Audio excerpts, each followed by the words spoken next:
సర్కార్ India news కి స్వాగతం. జనసేన అధినేత పవన్ కళ్యాణ్ పై మరోసారి ధ్వజమెత్తిన తుంగతుర్తి కాంగ్రెస్ ఎమ్మెల్యే మందుల సామెల్ కొట్లాడి పోరాడి సాధించుకున్న తెలంగాణలో మళ్లీ ఆంధ్ర నేతల పెత్తనం ఏంటి అంటూ ప్రశ్నించారు. తెలంగాణ ఏర్పడిన తర్వాత 11 రోజులు తాను పస్తులున్నానని పవన్ కళ్యాణ్ మాట్లాడారు. పవన్ కళ్యాణ్ మాటలు 4 కోట్ల తెలంగాణ ప్రజానికంపై విషం కక్కేలా ఉన్నాయని తెలిపారు. తెలంగాణ రాష్ట్రం రావడం ఇష్టం లేకని పవన్ కళ్యాణ్ పిచ్చి పిచ్చిగా మాట్లాడుతున్నాడని సామెల్ అన్నారు. తెలంగాణలో ఎవరైనా బ్రతకొచ్చు, అన్నదమ్ముల వలె కలిసి ఉందాం. తెలంగాణ వ్యవస్థ పైన, మా ఆత్మ గౌరవం పైన దెబ్బతీస్తే ఊరుకునేది లేదు అంటూ సామెల్ హెచ్చరించారు. పవన్ కళ్యాణ్ కు తెలంగాణలో అభిమానులు ఉన్నారని, తెలంగాణ ఆత్మగౌరవం మీద దెబ్బతీస్తే వాళ్లే మీకు శత్రువులు అవుతారని ఘాటైన వ్యాఖ్యలు చేశారు. వచ్చినాడు 11 రోజులు మేము ఉపవాసం ఉన్నా, ఎవరు ఊపిరాడతారు ఉపవాసం ఉన్నాం. మాకు తెలంగాణ శిక్షదారి కోనసీమ కొబ్బరి మొత్తం వెళ్ళిపోయింది అంటున్నాం. కానీ 60 ఏళ్ళు మీ శిక్షదారి కదా మీ అవస్థ పడ్డది, మీ పెత్తన కిందనే కదా మీ అవస్థ పడ్డది. అయినా కూడా మీ జోలికి రాలే, మిమ్మల్ని అడగలే, 20 సేపు కూడా కావాలే. కానీ ఉన్నది లేదు తిని మేము ఉద్యమాలు చేసి తెలంగాణ సాధించుకున్నాం.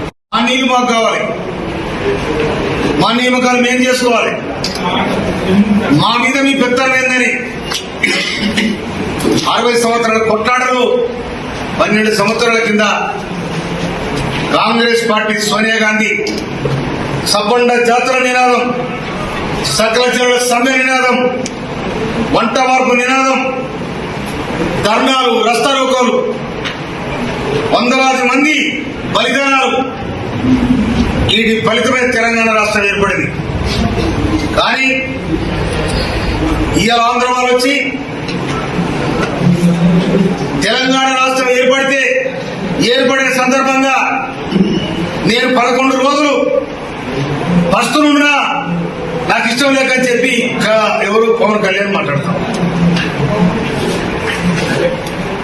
పస్తులుంటే నువ్వు ఎవరి కోసం పస్తులుంటే మా మీద, మా 4 కోట్ల తెలంగాణ ప్రజానికం మీద మీరు విషయం కక్కినట్టే కదా.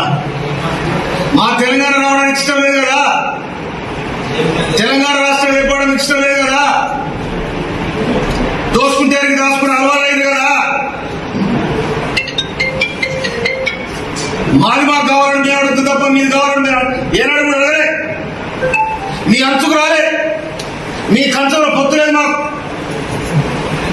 కానీ తెలంగాణ అనేది ఆత్మగౌరవానికి సంబంధించింది. ఆనాడు మా నైజాంలో కొంత పొరపాటు చేయొచ్చు, కానీ ఆయన కట్టిన నిర్మాణం, ఆయన చేసిన నిర్మాణం ఇవాళ 100 సంవత్సరాలుగా ఆర్ట్స్ కాలేజ్ కానీ, ఉస్మాన్ హాస్పిటల్ కానీ, నిజాం సాగర్ కానీ, ఇవన్నీ కూడా తెలంగాణ శ్రమజీవుల రక్త తర్పణం చెమట చుక్కలైన సంగతి మర్చిపోవద్దని మనం చేస్తా ఉన్నాయి.